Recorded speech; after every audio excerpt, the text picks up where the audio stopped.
ఈ మన జిల్లాలో వయసు క్రమాలు చేసిన నాకు ఫ్రీ హోల్డ్ 1,05,000 ఎకరాలు అక్రమంగా తీసుకున్నారు. కాబట్టి మనం హోల్డ్ పెట్టాం. ఇంకా 50,000 ఎకరాలు నిజంగా లబ్ధిదారులు ఉన్నారు, వాళ్ళని కూడా హోల్డ్ పెట్టేసాం. నేను అందుకని ఇప్పుడు మీకు మీరు కాదు ఇష్యూ ఏంటంటే మీరు గుర్తుపెట్టుకోవాల్సింది రికార్డ్స్ తారుమారు చేశారు. ఏ రికార్డ్స్ తారుమారు చేశారు, ఏ రికార్డ్స్ తారుమారు కాలేదనేది డేటా లేదు. తొందరపడిపోయి మనం ఏం చేసినా కూడా అన్నిటికీ సమస్యలు వస్తాయి, జటిలమైపోతుంది. ల్యాండ్ అనేది సున్నితమైన విషయం. ల్యాండ్ని ఇప్పుడు నువ్వు అన్నావు ఆ 50,000 ఉన్నాయి కాబట్టి ఇచ్చేసి అన్ని ఇచ్చేస్తాం. ఆ 50,000 మంది కరెక్ట్గా ఉన్నారా లేదా, దాంట్లో ఏమైనా సమస్యలు ఉన్నాయా, మళ్ళీ వాళ్ళు చేసిన తప్పులు మనం చేస్తున్నామా, దీన్ని మొత్తం అనలైజ్ చేసి 1 ఇయర్ ఆ కార్యక్రమం పెట్టుకున్నాను. నేను ఎక్కడికి పోయినా 10 పిటిషన్లు వస్తే 7, 8 ఈ పిటిషన్లు వస్తున్నాయి. నా ల్యాండ్ వేరే వాళ్ళు చేసేసారు, నా పేరుతో లేదు, లేదంటే ఇంకొక సమస్య ఉంది, ఇలాంటి చాలా ఉన్నాయి. ఇప్పుడు ఇవన్నిటికి కూడా 1 ఇయర్ పెట్టుకొని చాలా సిస్టమేటిక్గా చేసి భవిష్యత్తులో బ్లాక్ చైన్ లింక్ పెట్టి ఎక్కడ కరప్ట్ కాకుండా ఎవరైనా దాన్ని టింకర్ చేస్తే ఎవరు చేశారు కూడా ఎస్టాబ్లిష్ అవుతుంది. ఈరోజు ఏమైంది, ఎవరు ట్యాంపర్ చేశారో రికార్డ్స్ లీవ్ అంటే ఎప్పుడైనా రాయాలి కదా, ఎంఆర్ఓనో ఆర్ఐనో ఫీల్డ్ ఇన్స్పెక్షన్ రాయాలి. ఆ లింక్ డాక్యుమెంట్ లేకుండా చేసేసారు, ఎవరి పేరుతో మార్చేశారు, అయిపోయింది. దానికి లింక్ డాక్యుమెంటే లేదు. లింక్ డాక్యుమెంట్ లేకపోతే ఏంటి, ఏ విధంగా నిర్ణయిస్తావు, ఎవరు ఆన్సర్బుల్, దీనికి ఎవరు సమాధానం చెప్పాలి? అలాంటి చాలా సమస్యలు వచ్చాయి. ఇవన్నీ క్షుణ్ణంగా చేస్తున్నాం, వన్స్ ఫర్ ఆల్ సెటిల్ చేస్తాం.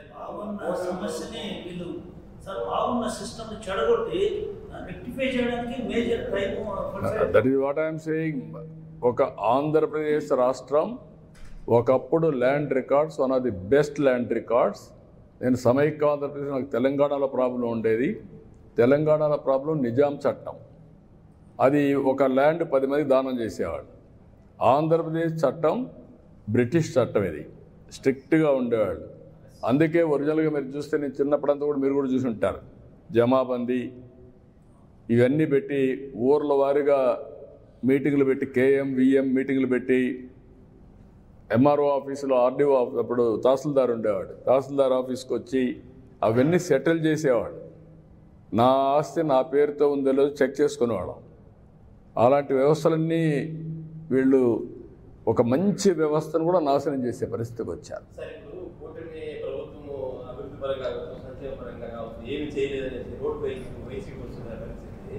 ఫర్ ఎగ్జాంపుల్ మా ఊరు, మా రోడ్డు తీసుకుంటే ఎంతో డెవలప్ అయింది ఆ 5 ఏళ్ళ పీరియడ్కి ఈ ఏడాదిలో. అది సంక్షేమ పథకం. ఇవన్నింటినీ ఎందుకు మనం ప్రజల ముందు తీసుకుని గతంలో ఎట్లా ఉంది,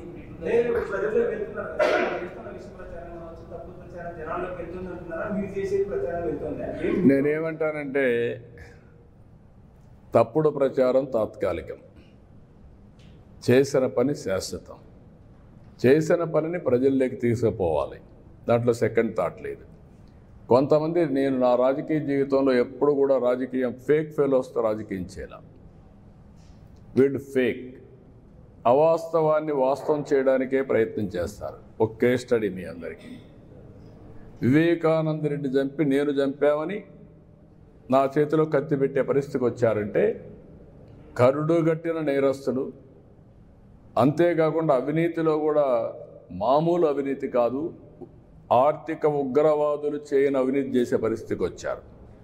నిన్న చూడండి, ఏదైతే అతను సింగయ్య వాళ్ళ కార్యకర్త వచ్చాడు, కారు కింద పడ్డాడు, క్లియర్గా ఉంది. మానవత్వం అంటే ఏం చేసి ఉండాలి, మీరు వాడిని హాస్పిటల్కి తీసుకెళ్ళాలి కదా. తర్వాత ఏం జరిగిందో అది వేరే విషయం. కనీసం మనం దారిలో పోతూ ఉంటే ఒక యాక్సిడెంట్ జరిగితే మనం ఏం చేస్తాం, కనీస బాధ్యత, సామాజిక స్పృహ, ఇమ్మీడియట్గా దిగుతాం. మానవత్వంతో అతన్ని సేవ్ చేయడానికి ప్రయత్నం చేస్తాం, హాస్పిటల్కి తీసుకుపోతాం, ఏం చేయాలో అన్నీ చేస్తాం. సో మెనీ సార్లు, ఎన్నోసార్లు నేను దారిలో పోతా ఉంటే యాక్సిడెంట్ అయితే నా అంబులెన్స్ ఇచ్చి హాస్పిటల్కి తీసుకుపోయాం. రోడ్ యాక్సిడెంట్ అది, అయినా కూడా నేను పంపించేవాడిని.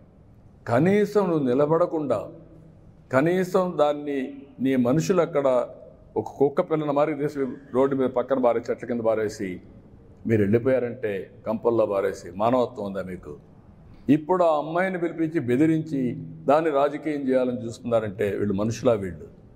అదే ఈ ప్రజానీకం అర్థం చేసుకోవాల్సిన అవసరం ఉంది.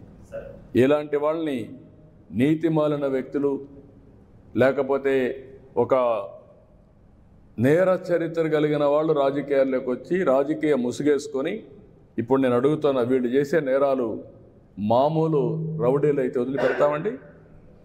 2 నిమిషాల్లో కుక్కను కొట్టి లోపల వేసేవాడు. అన్ని అరాచకాలు చేయడం మంచిది కాదు.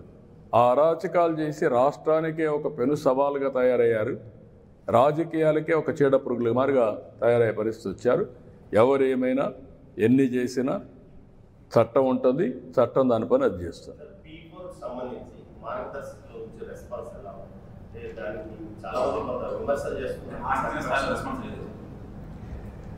చెల్లి గవ్వ ఖర్చు పెట్టిన వాళ్ళు ఎవరైనా వస్తామంటే వాళ్ళు విమర్శించే అర్హత ఉందండి? అది నీతిమాలిన చర్య కదా. ఒక్క పైసా మీరు ఖర్చు పెట్టిన దోచుకోవడం తప్ప ఖర్చు పెట్టడం లేదు. రాష్ట్ర ఆదాయాన్ని, రాష్ట్ర వనరుల్ని కొల్లగొట్టే మీరు ఎవడో వచ్చి స్వచ్ఛందంగా పనిచేస్తా అంటే వాడిని విమర్శించడం ఏంటండి? బుద్ధి ఉందా మీకు? ఇది కూడా రాజకీయం అండి. ఇలాంటి రాజకీయాలు చేసే వాళ్ళతో మనం రాజకీయం చేయాలని అంటున్నా. మిమ్మల్ని అడుగుతున్నా, ఈరోజు నేనేం చెప్పాను? P3 public private partnership. ఈరోజు దీనివల్ల ఈ రోడ్లు వచ్చాయి, ఎయిర్పోర్ట్లు వచ్చాయి, పోర్ట్లు వచ్చాయి, కాలేజీలు వచ్చాయి, అనేక వస్తువులు వచ్చాయి, ప్రజలు కూడా బాగుపడ్డారు. అదే సమయంలో కొంతమంది కోట్ల రూపాయలు వచ్చాయి. ఆర్థిక అసమానతలు పెరిగిపోతున్నాయి. ప్రభుత్వం ఇచ్చే సంక్షేమ కార్యక్రమాలు ఎక్కడ ఆపం, అభివృద్ధి కార్యక్రమాలు ఆపం. కానీ సామాజిక బాధ్యత కింద ఆ రోజు జన్మభూమి పిలిపించా, జన్మభూమితో వచ్చి గ్రామ సేవ చేశారు. ఈరోజు నేను ఇచ్చింది P4 అన్నాను, ప్రభుత్వం ప్రైవేట్ పీపుల్ పార్ట్నర్షిప్. ఈరోజు నేను ఒక్కసారి మీరు చూస్తే నేను ఒక 20 ఏళ్ళు తిరిగాను. తిరిగితే ఒక అతను చాలా బాగా పనిచేశాడు, వడ్డీ కులస్తుడే, అందరూ వాళ్ళే. వాళ్ళలో ఒక ఫ్యామిలీ చాలా బాగా పనిచేసి పిల్లల్ని బ్రహ్మాండంగా 20 ఏళ్లలో చదివించి, ఒకడు అమెరికాలో ఉన్నాడు, ఒకడు బెంగళూరులో వ్యాపారాలు చేస్తున్నాడు, అందరికంటే అందరూ ఇంజనీర్లు చేశారు. ఫస్ట్ ఒక కొడుకును మాత్రం చదివించలేక తోడుగా పెట్టుకొని అందరినీ తయారు చేశాడు. ఆయన కొడుకులు వాళ్ళ మళ్ళా మనవాళ్ళు మనవరాళ్ళు కూడా చదివించాడు. అప్పుడు నేను డబ్బులు కూడా ఆర్థిక సహాయం చేశాను. ఆ రోజు చేసిన సహాయంతో వాడు అమెరికాకు పోయి మంచి ఉద్యోగం వచ్చి మళ్ళా డబ్బులు పంపించి ఇంటికి ఈరోజు బ్రహ్మాండమైన బిల్డింగ్ కట్టుకున్నాడు.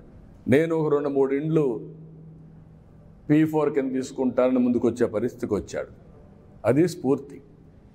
నేనే మింగతాను, పేదవాళ్ళు ఇట్లనే ఉండాలి, వాళ్ళు ఇట్లనే ఉంటే నాకు సంతోషం అనేది కాదు. పేదరికం లేని, అందుకని నేను ఏమన్నాను, నేను కష్టపడేది కూడా ఈ పేదవాళ్ళ కోసం కష్టపడుతున్నా, ప్రజల కోసం కష్టపడుతున్నా. అది కూడా నా జీవితంలో చూడాలనుకుంది. Zero poverty 2029.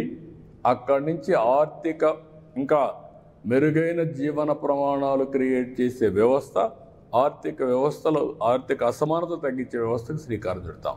That is our aim.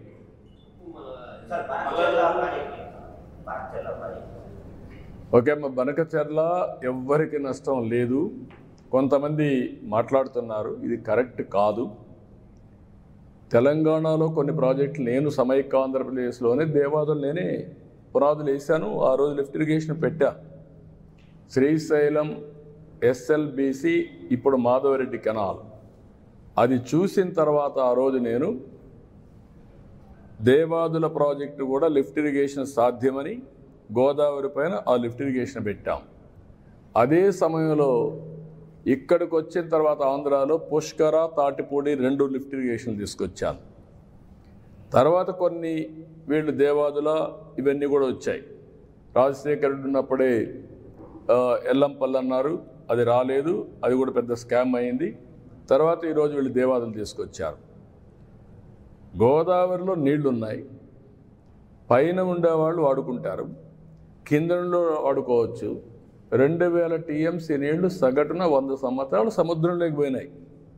సముద్రంలోకి పోయే నీళ్లు ఒక 200 TMC ఇక్కడ కానీ అక్కడ కానీ వాడుకుంటే రాష్ట్రాలు బాగుపడతాయి, తెలుగు కమ్యూనిటీ బాగుపడుతుంది, నీటి సమస్య పరిష్కారం అవుతుంది. ఆ విషయమే నేను పదే పదే చెప్తున్నా. ఎవ్వరికీ నష్టం లేదు. నేను తెలంగాణలో ఉండే ప్రాజెక్ట్స్ గోదావరి పైన ఎప్పుడు అపోజ్ చేయలేదు, అపోజ్ చేయను కూడా.